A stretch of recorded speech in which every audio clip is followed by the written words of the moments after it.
Matt, Jake Taylor's late goal must have come as a relief because Scunthorpe made that really difficult for us in the second half, didn't they? They did, full credit to them. I thought they were outstanding from start to finish. They've got real difficulties at the moment, real problems on and off the pitch and with the virus as well, so full credit to that Scunthorpe team. They showed a real personality and a character which was exceptional, and a credit to the club.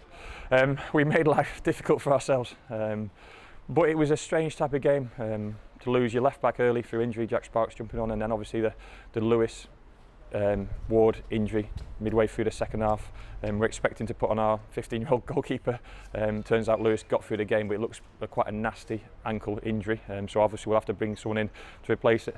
I just felt we'd lost a little bit of control, and a few edgy nerves started to come in, needless ones. So that Jake Taylor goal was a big moment, and he's took on his form from Tuesday night, and that was a really good goal. And then from then on we kind of controlled the game, but like I say, it made life a lot more difficult than we needed to be today. How is Lewis Page? We saw when he walked off, it didn't. Okay, it's his hamstring. I'm not swearing, but it's sod's law. You rest him on Tuesday night and he picks up a hamstring injury the following game. So, look, he's had a history of that. We knew it could be a potential problem. Hopefully it's not a bad one. But credit to Jack Sparks. His display on Tuesday, his display at Swindon, the way he's trained the last couple of weeks, and you could see he was ready and he stepped into it, and he was up against probably their outlet and their best player second half. We moved to wing backs to just give Jack a licence to get tighter and get tighter earlier, and nullified that to a certain extent. So a few issues we've got to address, either physical but certainly mental. When they had their moments, we just needed to play the game in a certain area of the pitch. But you brought on Jake Taylor in the second half, and another substitute's goal. You seem to be. Look, I can't take credit for that. I think everyone could see the game just needed a bit of experience. Look, we know we're going to be young, and Harry Kite played pretty well on his league debut, but we just needed a little bit of experience in the middle of the park, and we narrowed the midfield three off in terms of Jake and MJ, and they almost sacrificed their forward runs. Sounds crazy because he scored, but sacrificed their forward runs to a certain extent and just solidified the team.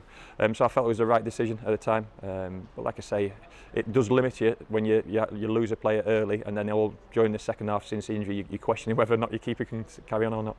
But once again, Joel Randall and Matt J on the score sheet, which seems to happen so often so far. Yeah, look, first two in terms of the academy boys. Joe Randall keeps getting those types of chances, those types of goals, and you could see his impact late on in the game when he was off Ryan as well. He's effective central as well, and he's got in great form in terms of wide areas, but he can be effective central because of his running prowess. And NJ was in the right place at the right time. But the best goal of the day was Jake's goal. Like I say, there's a few questions I need answering in relation to Tuesday, and we might have to bring in some personnel because obviously the games are coming thick and fast. So to potentially lose two more senior players or players of any part to injury is disappointing, because you need your squad throughout. But once you touched upon it, the impact from the bench was pleasing again. It's worth crediting Scunthorpe, isn't it? You know, you mentioned their problems earlier. Oh, fantastic, absolutely fantastic, and that's testament to them, their manager, their coaches, that group of players. We've heard about their problems throughout the week. I'm not quite sure how the EFL can allow certain teams to play with positive cases, and a lot of positive cases, and then other teams didn't play early on in the season. So it's already a bit of an unfair table, and Scunthorpe can have complaints, and if they get relegated by a certain amount of points, I can guarantee they'll have complaints at the end of the season. But the EFL have allowed themselves to become in that position. They allowed certain teams to close down for a certain amount of period when it suited them, despite the small number of positive cases. So that's the way it is at the moment, but it's a strange time.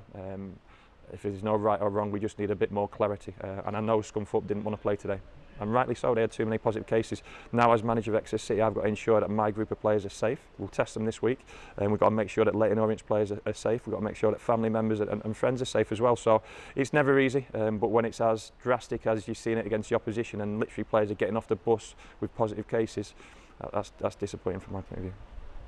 And finally on to Tuesday night. It's a long trip up to London. I think you mentioned you're going to look to try and get a couple of bodies in. Well, one body, probably a goalkeeper. Only one body. We're outside the window, so now obviously with Lewis's injury, ironically we can now sign a goalkeeper, either be it as an emergency loan or free agent. We've been looking at it since Johnny's injury. Johnny sees a specialist on Monday morning, but obviously Tuesday probably comes around too quick for both keepers. Almost a great experience for Harry Lee. He was probably as nervous as I was stood on the touchline. But if we're struggling, I'll put my gloves back on, I'll go back in next. Thanks, Matt.